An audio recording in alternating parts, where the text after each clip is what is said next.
Screen share करतोय.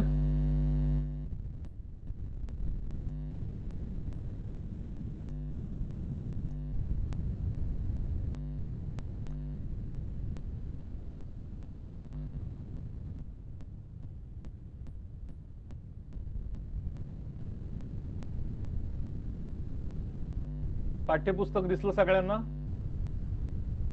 छान आहे की नाही कव्हर पेज?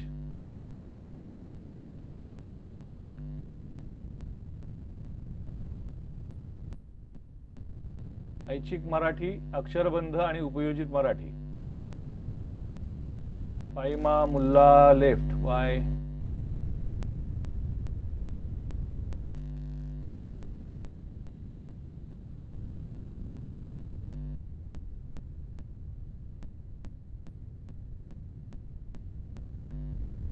आता हे जे दिसतंय आपल्याला याच्यामध्ये संपादकीय नंतर सत्र पहिल्यामध्ये आपल्याला काय होतं? कथा, संकल्पना व स्वरूप.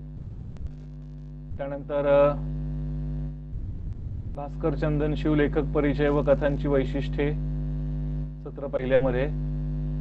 आणि उपयोजित मराठीमध्ये निबंध लेखन आणि पत्रलेखन. सत्र दुसऱ्यामध्ये कविता, संकल्पना व स्वरूप. डॉक्टर कोमल कुंदप या त्याचे लेखिका आहेत. दुसरा त्यातला जो आपला हे आहे घटक आहे तो कवी व कवितांचा परिचय. डॉक्टर संजय कुमार सरगडेंनी त्या कवितेचं संकलन केलेलं आहे. तिसरा घटक आहे उपयोजित मराठी लेखनाचा वृत्तपत्रीय लेखन, नाटक व चित्रपट परीक्षण. त्याचं लेखन मी केलेलं आहे. आणि स्पर्धा परीक्षेसाठी लेखन आकलन स्वरूप हे डॉक्टर दत्तात्रय डांगे, कर्मवीर भाऊराव पाटील पंढरपूर, कर्मवीर भाऊराव पाटील महाविद्यालय पंढरपूर यांनी हे लेखन केलेलं आहे. तर आता आपण आपल्या दुसऱ्या सत्राकडे जाऊयात. तुमच्या सगळ्यांच्या समोर हा अभ्यासक्रम इथे दिसतो आहे तुम्हाला. मी हा वाचू शकताय.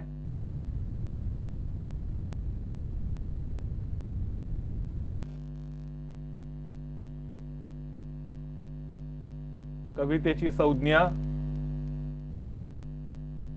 मला वाटतं आपण याच्याशी आधी चर्चा केलेली आहे या विषयावरती, पण अजून जर कोणाला ही संकल्पना कळली नसेल तर तुम्ही आता हे खूप छानपैकी वाचा, सावकाशीनं वाचा, समजून घ्या. मी जी तुम्हाला उदाहरणं देत असतो आणि जे बोलत असतो त्यातला बराचसा भाग आपल्या पाठ्यपुस्तकात नसतो. पाठ्यपुस्तकात जे आहे ते तुम्ही कधीही वाचू शकता, पण त्यात जे दिलेलं आहे ते समजून घेण्यासाठी आपल्याला इतरही काही उदाहरणांची आवश्यकता असते. आपल्या मनातल्या कवितेबद्दलच्या संकल्पना स्पष्ट होण्यासाठी त्याचं स्पष्टीकरण कुणीतरी आणखी द्यावं लागतं. यासाठी मी तुम्हाला जी इतर पूरक माहिती सांगत असतो ती तुम्ही ऐकावी ही माझी अपेक्षा आहे. तुम्हाला पुस्तक उपलब्ध झालं म्हणजे सगळं कळालं असं नाही. असं कधीच कळत नसतं. आपण जर एवढं म्हणजे स्वतःच वाचून जर आपण सगळं अवगत करू शकत असतो तर मग ही सगळी शिक्षण व्यवस्था आणि आपल्या सगळ्या व्यवस्थेमध्ये असणारं शिक्षकाचं आणि गुरुचं स्थान हे निर्माणच झालं नसतं. प्रत्येक जणच मग बालबृहस्पती किंवा आदी गुरु शंकराचार्यांसारखा स्वयंप्रज्ञ झाला असता, पण तसं ते शक्य नाही.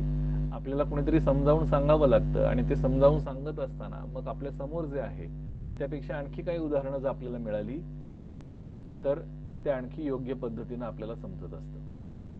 आपण कवितेच्या ज्या संकल्पना पाहिल्या, व्याख्या पाहिल्या, त्याच्यामध्ये मी तुम्हाला ही व्याख्या सांगितलेली होती, पाश्चात्यांची व्याख्या आहे. त्यात वर्ड्सवर्थ हा जो इंग्रजी कवी आणि समीक्षक आहे त्याची व्याख्या आपण घेतलेली होती. काय म्हटला तो? उत्कट भावनेचा उत्स्फूर्त आविष्कार.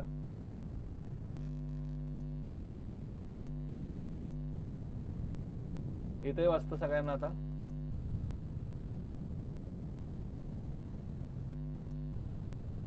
उत्कट भावनेचा उत्स्फूर्त आविष्कार म्हणजे काव्य. कोणतेही गूढरम्य संवेदना काव्य निर्मितीला कारण होते. सुखद किंवा दुःखद अनुभूती प्रतिभावंताला जागृत करते. त्या अनुभूती या अगदी सहज शब्दरूपाने अवतरतात, जगाला अंतर्मुख करतात. ठीक आहे, आता ही व्याख्या वाचल्यानंतर मला फारसं काही कळलं नाही. म्हणजे मी कदाचित तुमच्यासारखा बुद्धिमान नसेल, त्यामुळे मला फार पटकन या गोष्टी कळत नाही. मला ज्या पद्धतीनं कळतं ते मी तुम्हाला सांगतो. आणि मी तुम्हाला परवाही असं म्हटलं की वर्ड्सवर्थची ही जी व्याख्या इथे दिलेली आहे ती व्याख्या अपुरी आहे. अपुरी अशासाठी की मूळ व्याख्या काय आहे? Spontaneous overflow of powerful feelings recollected in tranquillity. त्यातला जो पुढचा भाग आहे रिकलेक्टेड इन ट्रँक्विलिटी, त्याचा या व्याख्येमध्ये इथे अभाव आहे. समजून घ्या. इथं काय म्हटलंय? उत्कट भावनेचा उत्स्फूर्त आविष्कार म्हणजे काव्य. आता असं होईल का हो? उत्कट भावनेचा उत्स्फूर्त आविष्कार. आपण रस्त्याने चाललेलो आहोत, आपण आपलं शांतपणे चाललेलो आहोत, पलीकडनं एखादा मुलगा सायकलवरती किंवा गाडीवरती आला, बेफाम वेगामध्ये आला, आपली काही चूक नाही, आपण शांतपणे चाललो आणि त्याने आपल्याला येऊन जोरात धडक दिली. आपल्या भावना उत्कट असतील, उत्स्फूर्त असतील, कळतंय? पण त्या क्षणी आपल्या तोंडून जे शब्द बाहेर पडतील ती कविता असेल का? काय शब्द बाहेर पडतील? आपण काय त्याला म्हणू? वा वा वा, किती छान तुझा वेग होता आणि तू येऊन मला छानपैकी धडकलास, बघ माझं एकच हाड मोडलंय, अजून जोरात आला असतं तर पायाचंही हाड मोडलं असतं, असं आपण म्हणू का? नाही. आपल्याला जेवढ्या म्हणून बच्या आणि भच्या 12 खड्या येतात त्या सगळ्या आपण तिथे, कारण ती उत्स्फूर्त प्रतिक्रिया, लक्षात घ्या. उत्स्फूर्त, कुणाची कमी असेल कुणाची जास्त असेल, पण प्रत्येकाला संताप येणार आहे, राग येणार आहे, तोंडातनं अपशब्द म्हणजे शिवी बाहेर पडणार आहे. हे जे बाहेर पडतं ती कविता असते का? वर्ड्सवर्थ सांगतो ती सगळी लक्षणं त्याच्यामध्ये आहेतच ना, मग ती कविता का होत नाही? याचं कारण की त्या क्षणी, मी तुम्हाला मागच्या तासाला सुद्धा ही गोष्ट समजावून सांगत होतो की ज्या क्षणी तुम्ही एखादी भावना अनुभवत असता त्या क्षणी तुम्ही त्या भावनेचं मोजमाप करू शकत नाही. तुम्हाला त्या भावनेबद्दलचा अंदाज बांधता येत नाही. बघा, आपल्याकडे खूप चांगले म्हणजे इतकं लोकांनी खूप छान सिस्टीम तयार केली आपल्या पूर्वजांनी. असं सांगितलं जायचं पूर्वी की तुम्हाला राग येत असेल ना तर हाताची बोटं मोजा, 10 पर्यंत आकडे मोजा. ऐकलंय तुम्ही हे कधी? वाडवडिलांनी पूर्वी सांगितलेलं असायचं बघा. कुणी तुम्हाला रागावलं ना, बोललं ना, पटकन उत्तर देऊ नका, तो टेम्पो जाऊ द्या. त्या माणसाच्या मनातला राग, तुमच्या मनातला राग, ह्या दोन्ही गोष्टी म्हणजे रॉकेल आणि आग, या दोन्ही गोष्टी एकत्र आणू नका, भडकाच होईल.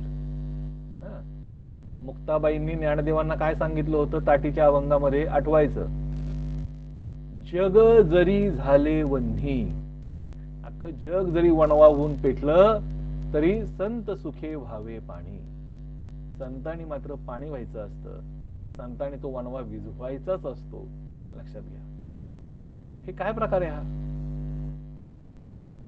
ज्या क्षणी तुम्ही चिडलेले असता, रागावलेले असता, त्यावेळी तुम्ही रागावलेले आहात, चिडलेले आहात, दुःखी आहात, क्रोधित आहात, हे तुम्हाला समजत नसतं.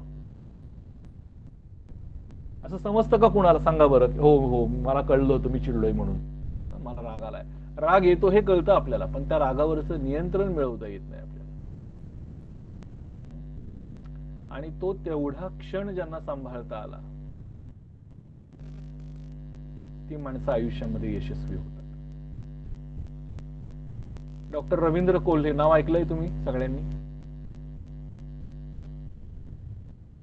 आता मला तुमचा आवाज येणार नाही कारण मी माईक लावलाय, आणि मी माईक यासाठी लावलाय की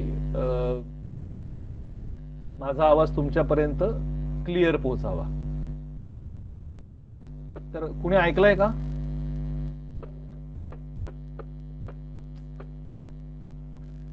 रवींद्र कोल्हे.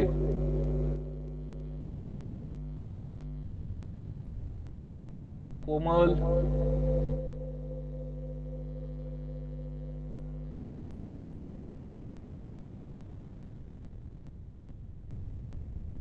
ठीक आहे.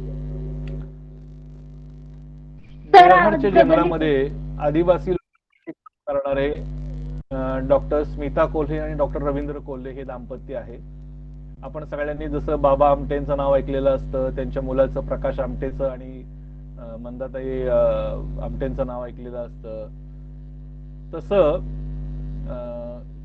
किंवा विकास आमटेंचं नाव आपण ऐकलेलं असतं, किंवा अभय बंग आणि राणी बंग हे नाव आपण ऐकलेलं असतं, पण आपण रवींद्र कोल्हे आणि स्मिता कोल्हे ही नावं फारशी ऐकलेली नाहीत.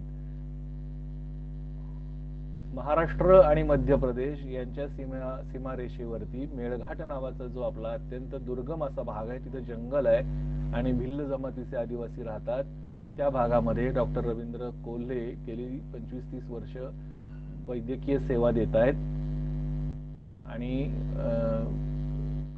म्हणजे अगदी ज्याला आपण निशुल्क म्हणू अशा पद्धतीनंच खरं तर त्यांचा सगळा व्यवसाय तो चालू आहे.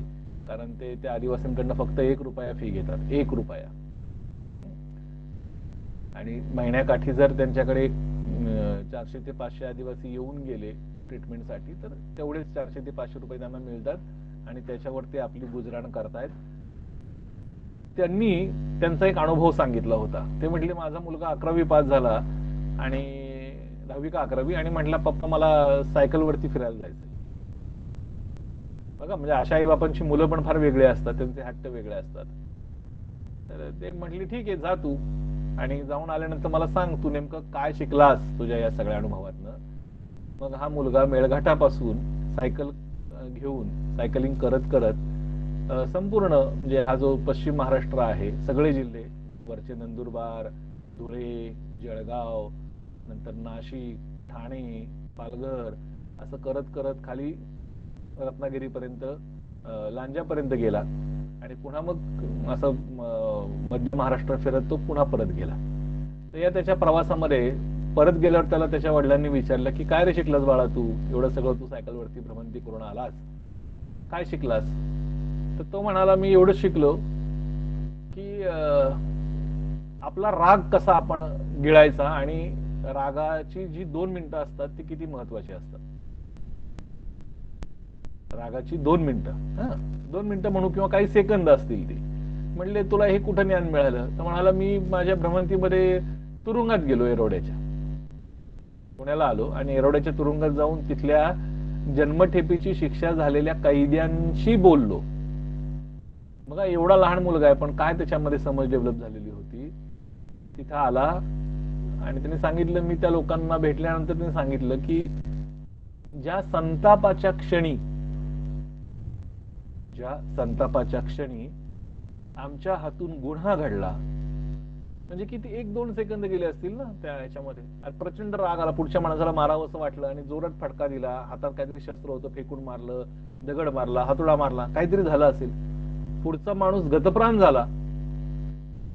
तो जर 1-2 सेकंदाचा क्षण जो आहे त्या रागावरती जर मात करता आली असती तर म्हटले आज आम्ही इथे तुरुंगामध्ये खितपत पडलो नसतो.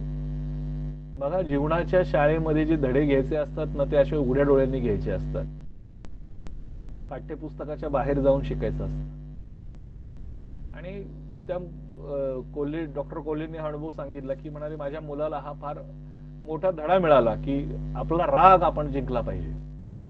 मी तुम्हाला हे का सांगतोय की तो रागाचा क्षण असतो तो उत्कट असतो. त्या क्षणी आपल्या हातून जे घडतं ते उत्स्फूर्त असतं.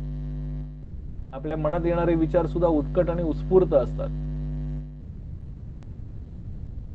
अशा क्षणी जेव्हा तुमच्या तोंडून जे शब्द बाहेर पडतील ते कविता असते का होती?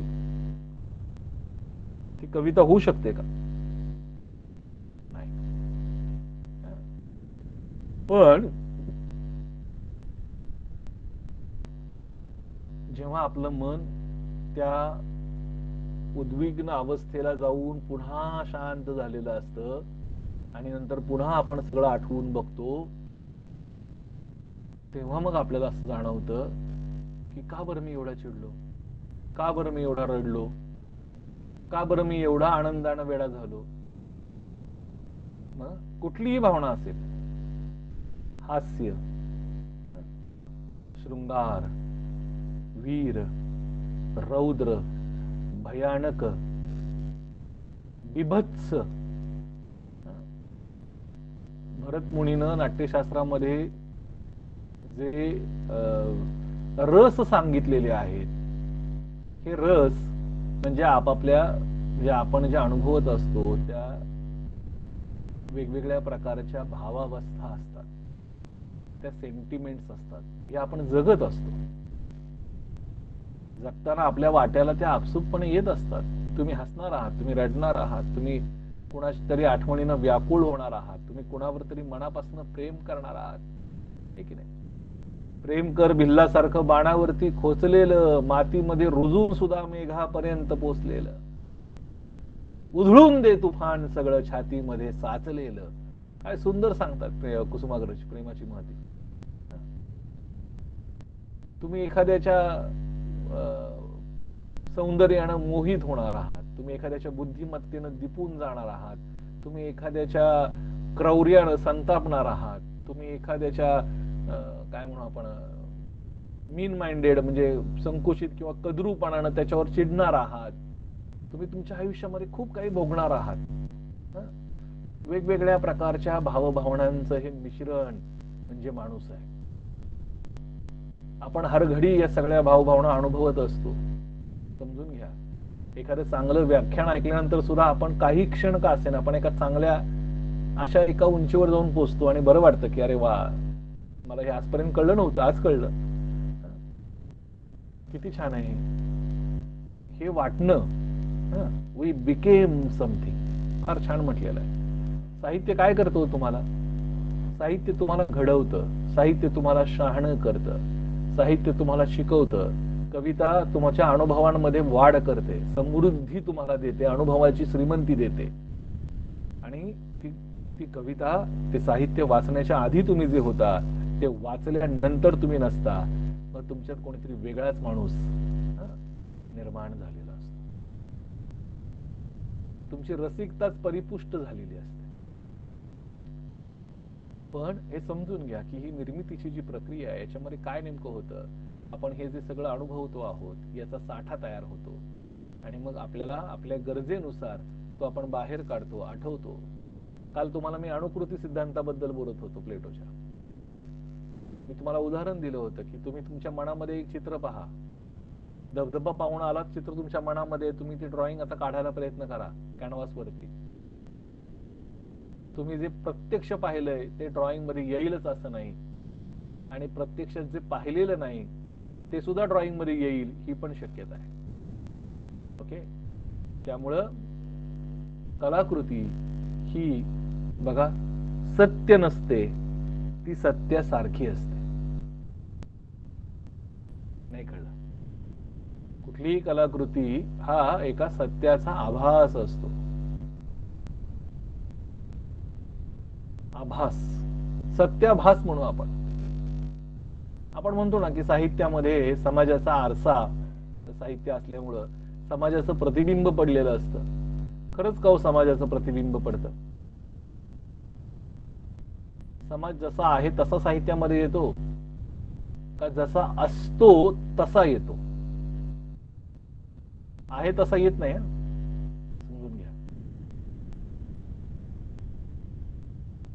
एखादा माणूस त्याचं मन दुभंगलेलं आहे, त्याला स्क्रिझोफ्रेनिया झालेला आहे. स्क्रिझोफ्रेनिया झालेल्या माणसाचं काय होतं, त्याच्यामध्ये अनेक व्यक्तिमत्व असतात.